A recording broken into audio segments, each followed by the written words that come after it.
One sector of the economy that's booming is automotive.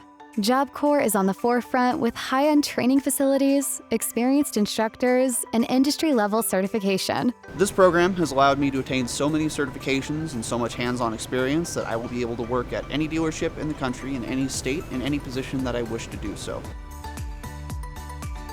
Nothing in the auto industry is growing more exponentially than the development of electric cars.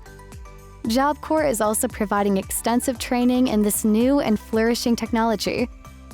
Hybrid and electric vehicles are going to be the future of the industry. Every manufacturer is moving that direction. It's key that our students learn this training and get this opportunity. As a result, they're going to have jobs and opportunities second to none. Just as cars don't look like they used to, neither do mechanics. So I chose this field because there's not a lot of women in the automotive field, so I wanted to challenge myself and all the women out there to step out of their comfort zone and to try something different.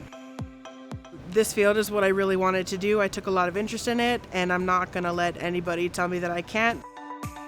The automotive industry is the perfect example of what Job Corps does best. Training students in high-end facilities, so they're fine-tuned to jump into jobs industries need filled. Just ask Erick, who's been working for 12 years as a mechanic and just bought his first house. I just don't know mechanics. I know battery technology, computer technology, diagnostics that didn't exist when I was in Job Corps. And as for future technology, there's a learning curve, sure, but I'll always have the skills to adapt largely because of my training at Job Corps Center.